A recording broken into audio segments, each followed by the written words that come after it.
Hello, everybody. Welcome back to the True Crime Podcast. My name is Olivia Osherman. Today I'll be talking about Richard Ramirez, okay?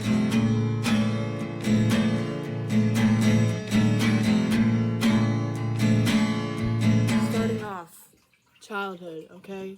Richard Ramirez was born on February 29th, 1960. He grew up in El Paso, Texas with 5 siblings. He was the youngest, with 2 Mexican immigrant parents. That's right.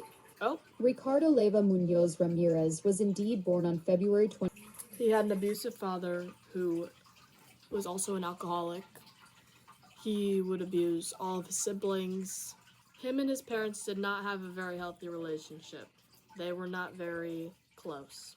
Richard Ramirez did, in fact, drop out of high school. At the same time, he began doing drugs in middle school.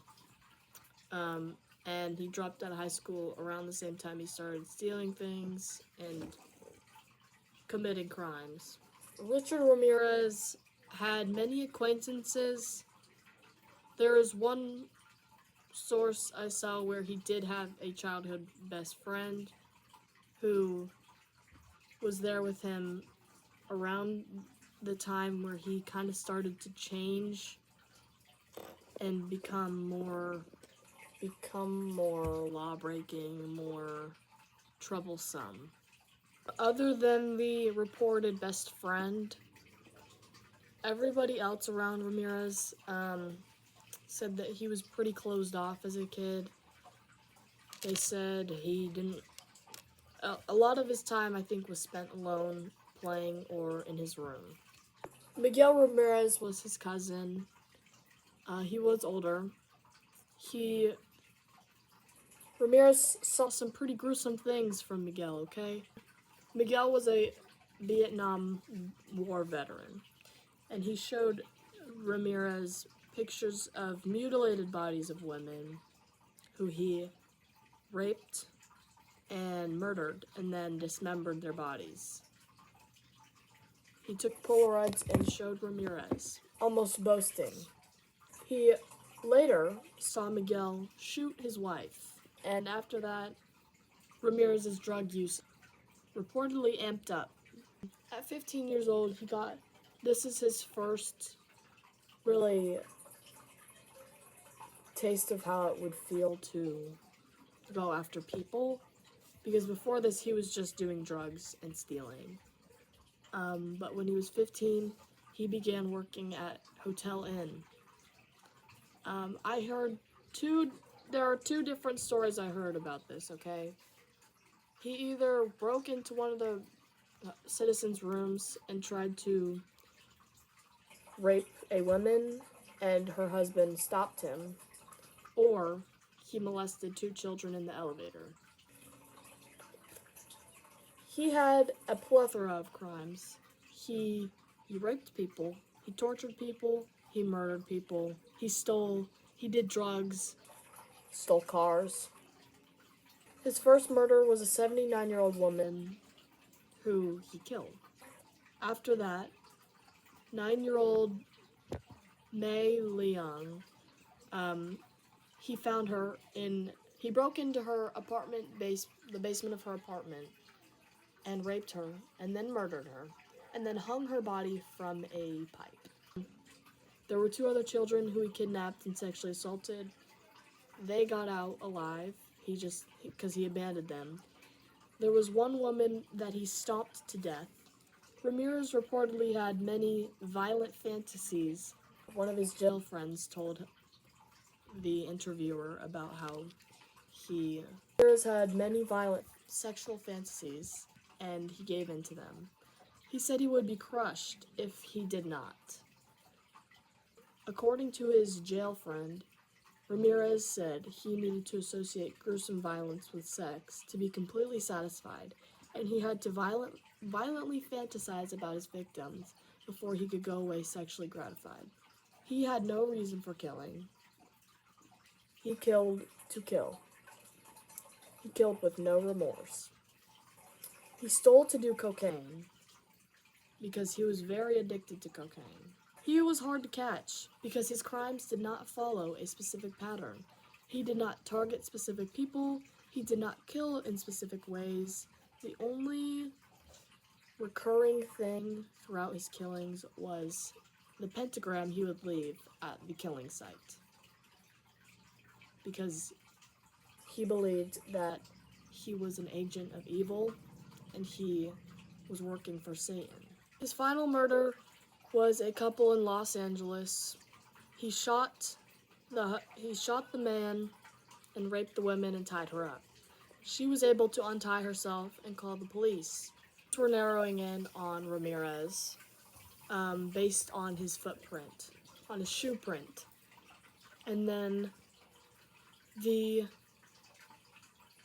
one of the politicians for California revealed that on the news. So Richard threw out his shoes, got new ones, and then after he killed that couple, the police were able to identify a fingerprint from the crime scene and track him down. Richard Ramirez was convicted of 13 murders, 5 attempted murders, 11 sexual assaults, and 14 robberies. He was sentenced to death row and died on June 7th, 2013, at the age of 53. 2 social factors that influenced Ramirez's upbringing as a criminal, as a felon. His father and Miguel both showing him that being violent, seeing Miguel be proud about the things he did to the women in the Vietnam War and shoot his wife, and also seeing his father abuse him and his other siblings kind of set him up to be violent because that was normalized in his head.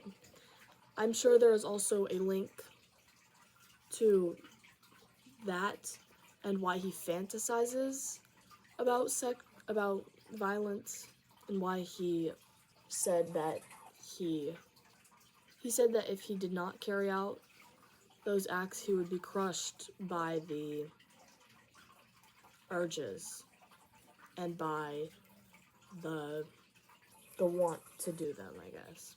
The other social factor was early drug use. He began doing drugs during middle school and even huffing glue at the ripe age of 9 years old with his brother. That's initially how he got into it. His brother was doing it, so Ramirez wanted to be cool. He did it too. He wanted to be cool like his brother, During middle school, he started using marijuana and LSD, again, sharing them with his older brother. In his later teens and early 20s, he was very addicted to cocaine. He would steal, rob people's houses, just so he could have the money to purchase drugs, cocaine. I think also his dad being an alcoholic does have a link to him doing drugs, because kids who have alcoholic parents or parents that just use any substance are more likely to use substances themselves. It most likely messed up his brain chemistry since he did them at 9 years old, and also was probably doing them a lot.